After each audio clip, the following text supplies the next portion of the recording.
Para que sermos escravos do pecado, se temos a graça de Deus como liberdade? Vamos falar de graça? Eu queria ler um verso da palavra de Deus ou citar para você, que vai mudar a tua vida. Está lá em 2 Reis, no capítulo 4, a partir do verso 38. Lá conta uma história que houve um período em Israel que as pessoas estavam passando muita fome. E Eliseu chegou em Gilgal e, se encontrando com um grupo de profetas, falou o seguinte: olha, precisamos comer alguma coisa.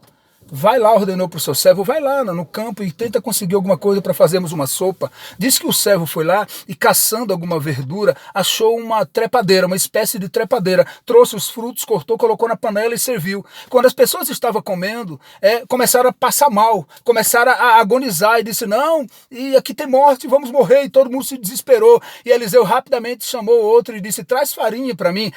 Pegou um punhado de farinha, sameou no caldeirão e abençoou aquele alimento. E não houve mais morte na panela. E agora ele disse: pode comer tranquilo.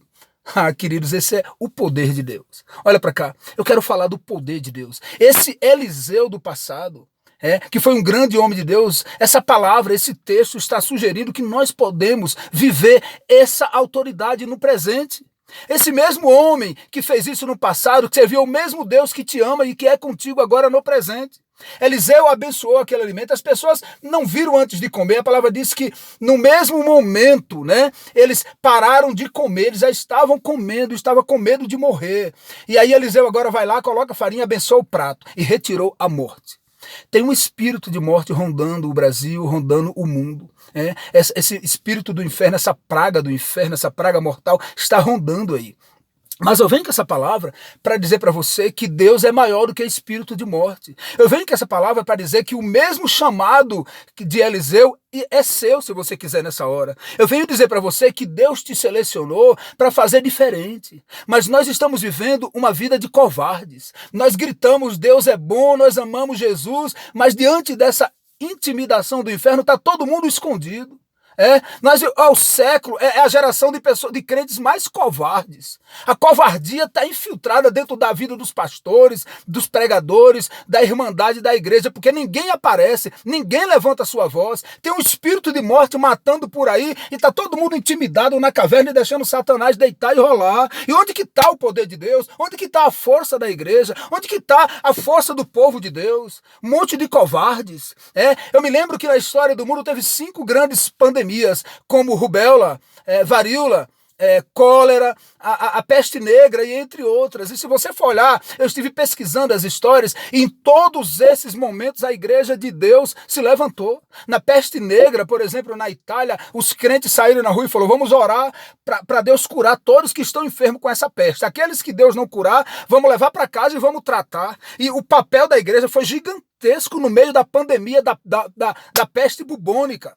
Foi gigantesca em todos os momentos da história bíblica, onde tinha doenças e mortes, e também na história secular a igreja sempre tinha a sua representação. A igreja sempre aparecia mostrando que é uma instituição sagrada e que tem poder e autoridade. Só que hoje em dia, irmãos, é uma igreja liderada por crentes covardes, por pastores covardes, por líderes covardes. Eu não generalizo, irmão pastor, querido irmão pregador, mas no geral uma grande parte são covardes, homens carnais que estão no meio do povo de Deus, que nunca teve chamado, que nunca foi escolhido por Deus, foi escolhido por outro homem, mas nunca teve chamado de Deus. É por isso que a igreja não prospera, é por isso que a igreja está tímida, é por isso que ninguém vê a voz da igreja. Mas eu quero dizer para você que você precisa levantar sua cabeça, precisa compreender que essa autoridade que o Senhor Deus deu a Eliseu, ela pode ser tua também, ela pode ser experimentada hoje. Nós precisamos levantar nossa cabeça, mostrar que a nossa igreja tem voz, mostrar que nós confiamos no Senhor e que o nosso Deus é além do espírito de morte. Nós precisamos dizer que Deus dá autoridade para repreender a morte da panela, para repreender a morte no trabalho, para repreender a morte nas viagens, para repreender a morte na escola, para repreender a morte na igreja. Você precisa levantar sua cabeça e sair dessa situação de covardia. Uma igreja que prefere honrar o Estado do que honrar a Deus, Porque a história do evangelho é sempre contramão do mundo. O sacerdote disse a Pedro: não fale mais desse Jesus. Pedro disse: julgue a vocês mesmos se é justo deixar de honrar a Deus para honrar homens. É isso que está acontecendo. A igreja está honrando a homem e deixando de honrar a Deus. Nós não precisamos ser fora da lei, mas a lei de Deus está acima da lei secular. Então nós temos que gritar, que falar e que anunciar que tem um poder disponível, que tem uma cura disponível e que eles podem experimentar e ser feliz e ser vencedores, e com isso grande convenção acontecerá no Brasil e no mundo se o povo de Deus levantar sua cabeça. Por favor, não fica aí no anonimato, acovardado, escondido, intimidado. Lembra-se que tu tem um chamado, tu foi escolhido, tu foi selecionado, dá certo, dá para acontecer. Levanta a tua cabeça, dá a volta por cima, faz um concerto, faz um trato com Jesus Cristo e muda essa história. Por favor, Jesus está clamando. Onde tem um que paga preço, onde tem um que vai me anunciar, onde tem um que vai dizer para esse mundo de covardes que eu curo enfermidade, que eu renovo as forças, que eu liberto do mal, onde estão aqueles que eu chamei? Não seja um covarde, irmão.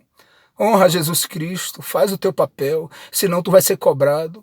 De alguma forma você precisa ajudar no Evangelho, colaborar na causa do Evangelho. Deus te abençoe. E lembre que a certeza traz vitória, mas a dúvida só traz derrota. Não tenha dúvida dessa palavra em nome de Jesus.